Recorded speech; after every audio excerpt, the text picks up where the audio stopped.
चाईबासा में नगर निकाय चुनाव के अध्यक्ष पद के उम्मीदवार नितिन प्रकाश ने प्रेस वार्ता में गिनाई प्राथमिकताएं, वार्ड वार समाधान का दिया भरोसा।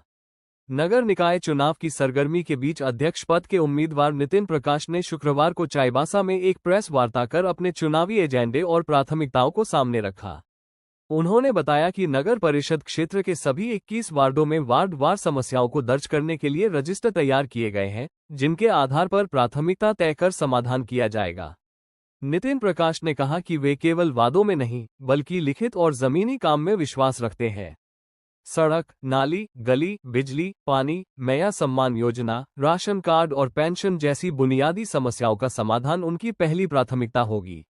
उन्होंने शहर के जोड़ा तालाब की सफाई कर उसे आकर्षक पहचान देने, बस स्टैंड व्यवस्था सुधारने और मंगला हाट के विकास का भी भरोसा दिलाया। साथ ही नगर परिषद के पार्कों और सार्वजनिक स्थलों को व्यवस्थित कर बेहतर सुविधाएं उपलब्ध कराने की बात कही। नितिन प्रकाश ने लीज प्रक्रिया को सरल और तेज बनाने पर भी जोर दिया, ताकि आम जनता को परेशानियों से राहत मिल सके। प्रेस वार्ता के अंत में उन्होंने जनता से सहयोग की अपील करते हुए शहर के समग्र विकास का संकल्प दोहराया। आने के लिए मैं खड़ा हूँ, इसीलिए मैं सिर्फ बोली पर नहीं जा रहा हूँ, मैं लिखित पे आ रहा हूँ कि जो भी समस्याएं हैं और जो भी हमारा वादा होगा वो इस रजिस्टर में अंकित होगा। और ये रजिस्टर मेरे पास नहीं रहेगा, मेरे वार्ड प्रभारी के माध्यम से इस वार्ड में ही रहेगा। और मेरे जीतने के बाद मैं सारी प्रक्रिया, सारे प्राथमिकता इसी रजिस्टर के आधार पर मैं करूँगा काम। यही हमारा संकल्प है और इसी के लिए आज हम लोगों ने बैठक किया है और समूह वार्ड प्रभारी को ये निर्देशित किया गया है कि अपनी वार्ड की समस्याओं को वो प्रमुखता के साथ इसमें अंकित करें, ताकि आने वाले समय में उसका समय निदान हम लोग कर सकें। नितिन जी, आप चुनाव लड़ रहे हैं अध्यक्ष पद पे, तो आपकी क्या प्राथमिकता रहेंगी? शहर का विकास का क्या प्लान है आपके पास और क्या अभी आपको वर्तमान में समस्या दिखे?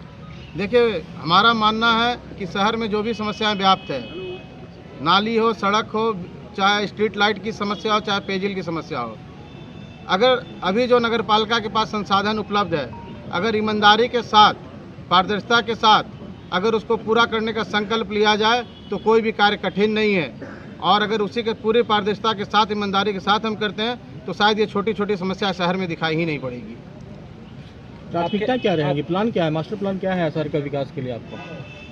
शहर के विकास के लिए मास्टर प्लान, देखिए, शहर में जो भी सुविधाएं हैं, जो भी नाली की है, सड़क की है, जो भी चीज़ें, जहाँ भी सड़क नहीं बनी है, नाली नहीं बनी है, ये नाली बहुत दिनों से जाम पड़ी है, पहला प्राथमिकता तो है कि वहाँ सड़क बनाना है, नाली बनाना है और जाम पड़ी हुई नालियों को सफाई करवानी है। जिस घर में पेयजल की सुविधा नहीं पहुँची है वहाँ पाइपलाइन द्वारा पेयजल की आपूर्ति करानी है।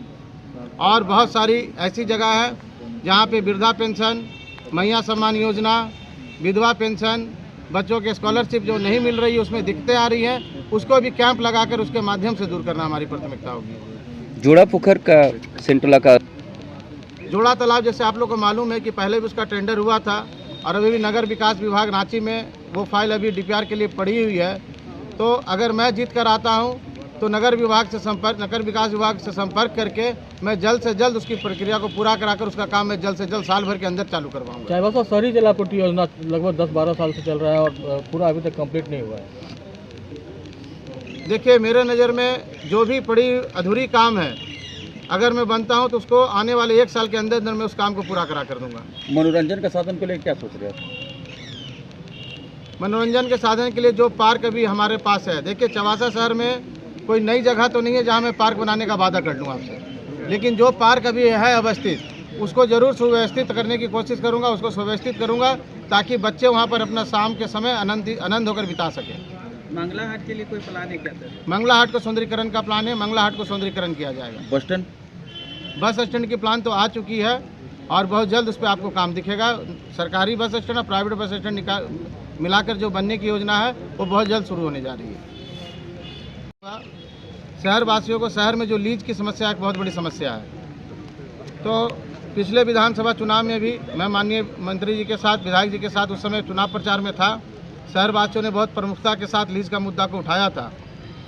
ये हमारी मंत्री जी ने पूरे ईमानदारी से उस पर प्रयास किया है और लगभग उसकी सारी तैयारियां पूरी कर ली गई है। जो उसमें अमेंडमेंट करना था उसकी प्रक्रिया पूरी हो गई है। फाइल माननीय मुख्यमंत्री जी के पास सारी प्रक्रिया को पूरा करा के सारे अवरोध को दूर करते हुए माननीय मुख्यमंत्री जी के पास पहुंच चुका है। संभवतः आने वाले 1 से 2 महीने में लीज का बहुत सरलीकरण कर दिया जाएगा, जिससे कि जितने भी लीजधारी हैं उनको बहुत ही राहत महसूस होगी। फ्री होल्ड का प्रक्रिया है कि नहीं इसमें? नहीं, अभी उसमें फ्री होल्ड की प्रक्रिया नहीं है। तो लीज नवीकरण तो हो जाएगा, लेकिन जो लोग अवैध रूप से खरीद बिक्री कर लीज की ज़मीन को खरीद बिक्री कर दिए हैं, वैसे लोगों पे क्या नगर पालिका या फिर जो अतिक्रमण किया है लोग, उस पर कार्रवाई आपके द्वारा करवाई जाएगी?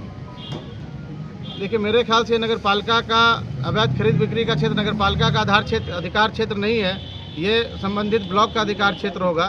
तो शायद अगर वहाँ से अगर कोई नोटिस आएगी तो हम लोग उस पर काम करेंगे। कितनी उम्मीद है, आप कितने वोट से जीत दर्ज करेंगे? ये तो आप लोग बताएंगे, हमसे ज़्यादा बाजार में आप लोग घूम रहे हैं, तो इसका अच्छा अनुमान तो आप बता सकते हैं। अपना प्रतिबंधित तो मान रहे हैं किसी को? मैं चुनाव में, हमारा जीवन का एक संकल्प है कि मैं घोड़ा बन के चलता हूँ। मैं बाएं दाएं नहीं देखता हूँ, सामने अपने गोल पर देखता हूँ। तो मैं सामने चुनाव मैदान में कूद चुका हूँ और अपनी जो हमारी क्षमता है, मेरा जो संकल्प है, मैं उसके साथ चुनाव लड़ने के लिए मैदान में हूँ और उसी को लेकर मैं जनता के बीच जा रहा हूँ कि अगर मैं बना तो पूरे ईमानदारी से 5 साल तक मैं उनकी सेवा करूँगा। जन सेवा की भावना लेकर आ रहा हूँ और जन सेवा करूँगा। नितिन जी को लेकर इस पर तो मैं अभी कुछ नहीं कह पाऊँगा, ये तो आने वाला चुनाव बताएगा। अगर आप जीत के आते तो लिख कर आएगी, उसमें जो प्राथमिकता के आधार पर ही मैं वो सारे काम को करूँगा।